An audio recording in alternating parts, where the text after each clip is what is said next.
once upon a midnight dreary, while I pondered, weak and weary, over many a quaint and curious volume of forgotten lore, while I nodded, nearly napping, suddenly there came a tapping, as of someone gently rapping at my chamber door. "'Tis some visitor," I muttered, tapping at my chamber door. "Only this."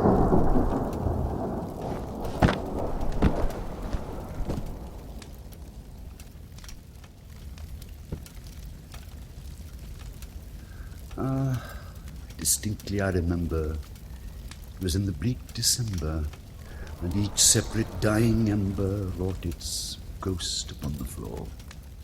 Eagerly I wished the morrow, vainly I had sought to borrow from my books surcease of sorrow for the lost Lenore.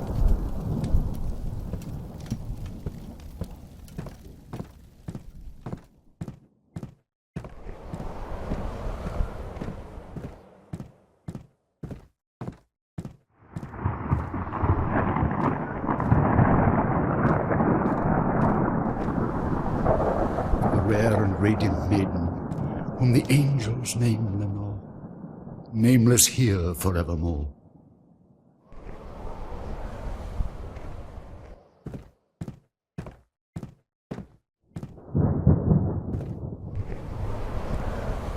The silken, sad, uncertain rustle of each purple curtain filled me with fantastic terrors never felt before, so that now, to still the beating of my heart, I stood repeating, "'Tis some visitor entreating entrance at my chamber door, some late visitor entreating entrance at my chamber door. This it is, and nothing more."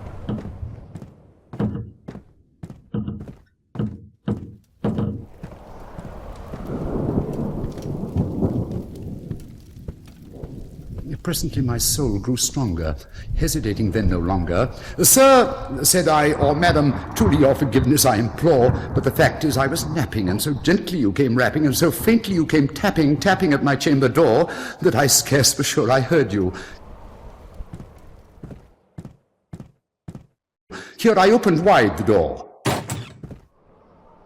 Darkness there, and nothing more. Deep into that darkness peering, long I stood there wondering, fearing, doubting, dreaming dreams no mortal ever dared to dream before. But the silence was unbroken, and the stillness gave no token. The only word there spoken was the whispered word. This I whispered, an echo murmured back the word. Merely this, and nothing more.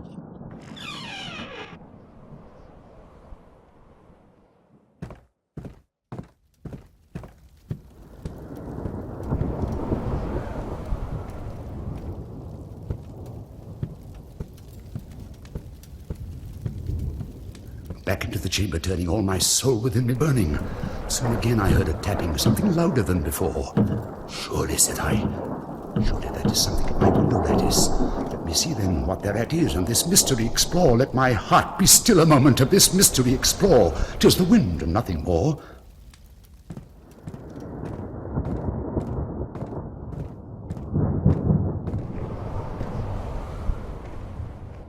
Open here I flung the shutter, when, with many a flirt and flutter, in there stepped a stately raven of the saintly days of yore.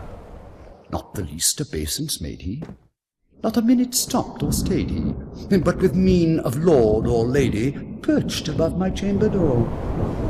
Perched upon the bust of Pallas just above my chamber door. Perched and sat, and nothing more.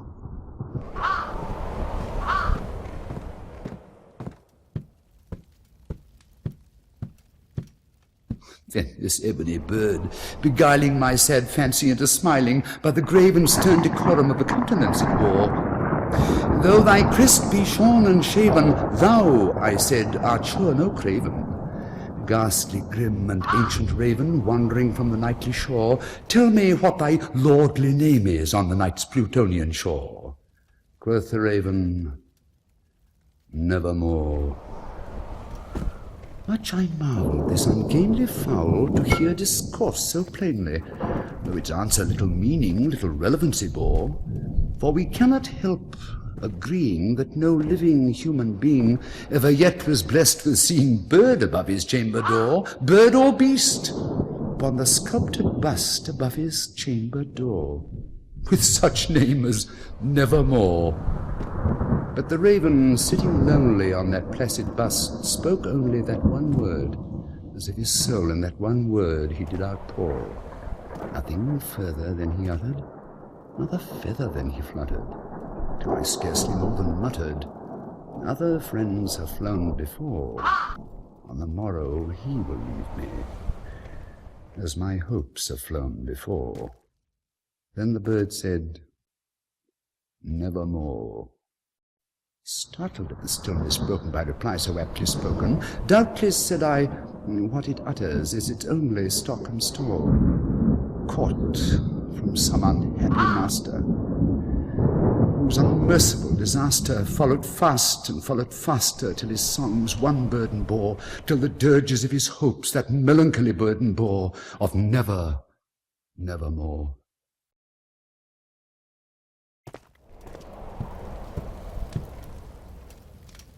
But the raven still beguiling all my sad soul into smiling, straight I wheeled a cushioned seat in front of bird, bust, and door.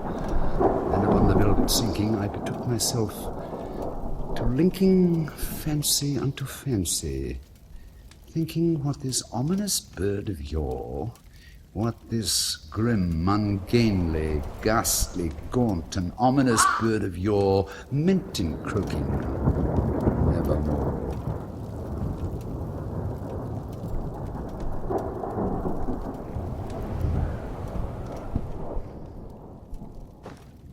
This I sat engaged in guessing, but no syllable expressing to the fowl, whose fiery eyes now burned into my bosom's core.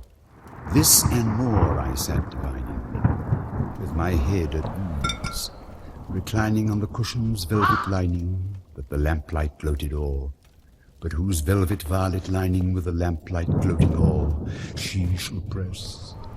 Ah, nevermore, nevermore. Then methought the air grew denser, perfumed from an unseen censer, swung by seraphim, whose footfalls tinkled on the tufted floor. Wretch, I cried, thy God hath lent thee, by these angels he hath sent thee respite, respite and nepenthe from thy memories of Lenore.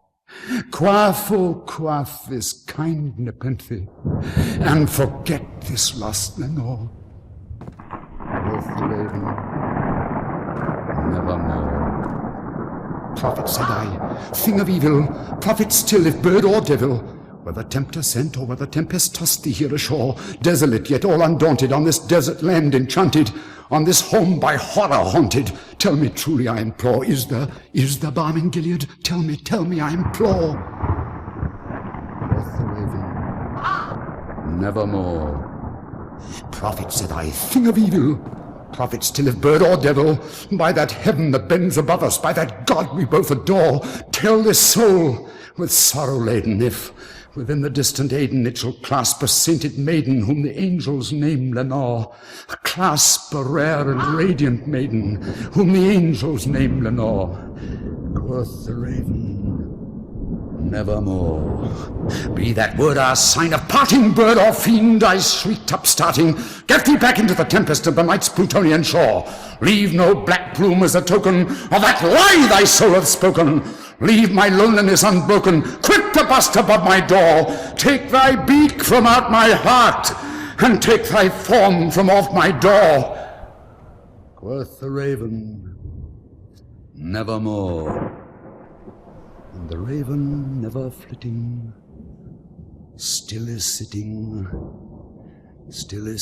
on the pallid bust of Pallas just above my chamber door, and his eyes of all the seeming of a demon's that is dreaming, and the lamplight o'er him streaming throws his shadow on the floor, and my soul, from out that shadow that lies floating on the floor, shall be lifted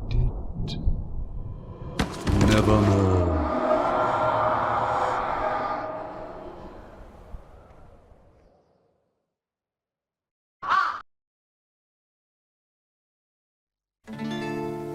On est bien peu de choses, et mon amie la rose me l'a dit ce matin.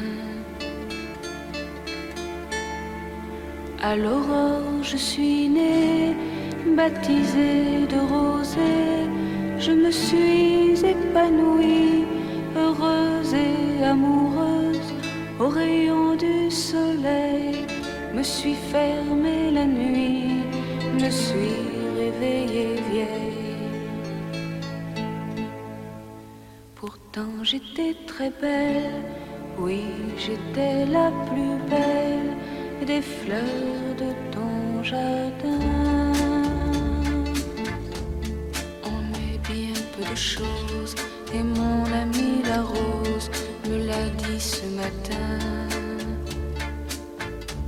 Vois le Dieu qui m'a faite, me fait courber la tête, et je sens que je tombe, et je sens que je tombe. Mon cœur est presque nu, j'ai le pied dans la tombe, déjà je ne suis plus. Tu m'admirais hier,